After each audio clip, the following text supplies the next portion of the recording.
Act 1, 1861, the White House, President Abraham Lincoln's answering reporters' questions. In 1861, when Abraham Lincoln took office as President of the United States, the country was sharply divided over the issue of slavery. Many Southern leaders thought that President Lincoln would end slavery. 11 Southern states seceded or withdrew from the Union. This action led to the start of the Civil War. Mr. Lincoln, do you intend to outlaw slavery now that you're president? I believe slavery is wrong. It goes against the ideas of democracy. I do not intend, however, to interfere with slavery in those states where the Constitution protects it. If you don't wish to interfere, sir, then why go to war? As I've said in the past, this war isn't really about slavery. It's about saving the Union. We're fighting to keep ourselves together as one nation instead of breaking into two separate groups. I believe a house divided against itself cannot stand. But Mr. President, nearly half of America is in favor of the United States becoming two separate nations. Why are you against it? We are a democracy.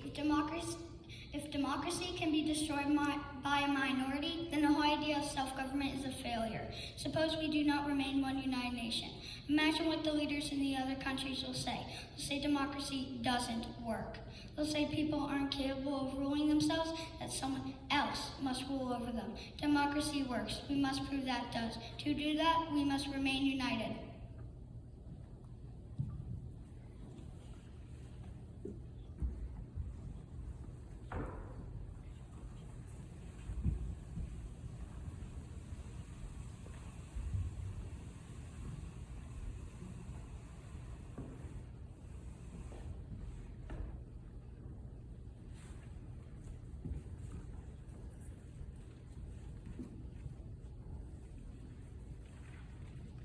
Act 2, 1862.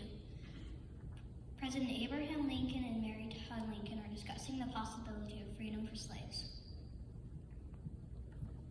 By the fall of 1862, the Civil War had expanded. Thousands of soldiers on both sides had died in battle.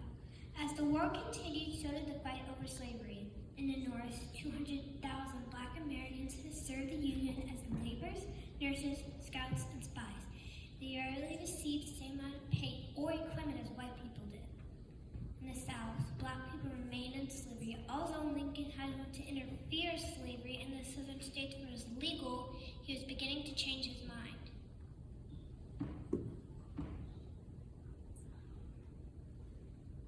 Abraham, do sit down. Tell me what's on your mind. I am troubled by all the suffering I see. I see the wounded in the hospitals. I see the mothers who have lost husbands and sons. I see the youth of our country being cut down in their prime. And the battle continues with no end in sight. I know. I want my four brothers home. I don't want to think of them on a battlefield somewhere. No one wants the fighting to end more than you are, but slavery is not about to disappear. That's why I must change my tactics now. What do you mean? It means the slaves must be set free. Slavery must finally be outlawed in the South. It's the only way to reunite the country. Tolerating slavery where it already exists is one thing. Outlawing it is another, and making you more unpopular in the South than you already are. Mary, listen to me. The Declaration of Independence promised freedom and equality for all Americans. All Americans. Right now, people of color don't enjoy that equality. They're not allowed to be citizens. That's wrong, Mary. It's wrong. I worry enough as it is for your safety. Do you realize what a dangerous step this is for you to take? I know it's dangerous, Mary, but I cannot be a strong leader if I'm a coward in my personal convictions.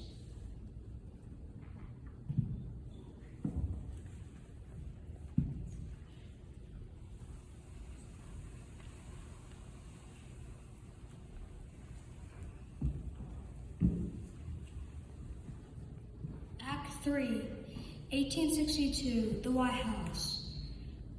Lincoln is at the Oval Office.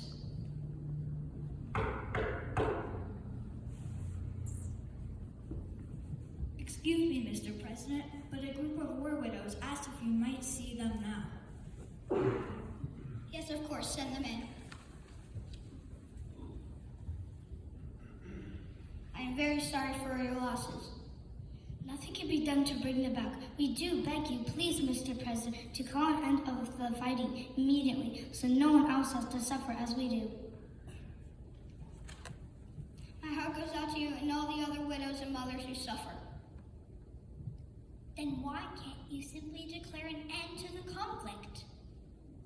You have suffered terrible losses. I ask you to consider what the slaves in the South are suffering.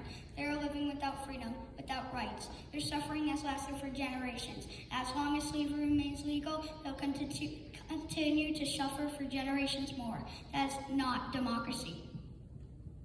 But why did my husband have to die for that? The war has lasted for over a year. How many more men must die? You must do something, sir. I intend to. I don't know that is what you wish me to do, but it must be done. I now feel that this war will not end until slavery is abolished entirely. The slaves must be emancipated. Abraham Lincoln was true to his word.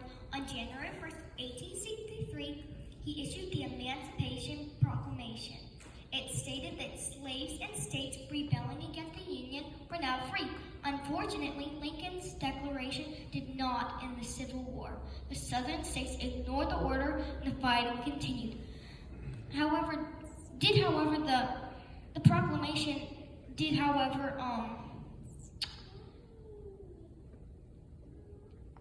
send a signal to all Americans that the country was headed in a new direction.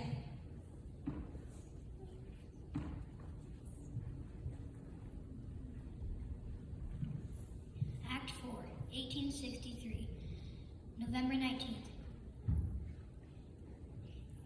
Gettysburg, Pennsylvania. Lincoln and General Meade are sitting on an outdoor stage. General Meade is at the podium. In July 1863, the Union Army, led by General George Meade, won a large and important battle at Gettysburg, Pennsylvania. More than 40,000 soldiers were killed and wounded in the fighting. A few months later, it was decided that part of the battlefield would be set aside as a cemetery for those who died there. Lincoln attended the dedication ceremony to deliver perhaps his most famous speech ever, the Gettysburg Address. Ladies and gentlemen, the President of the United States.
Gettysburg Address helped turn the tide of the Civil War.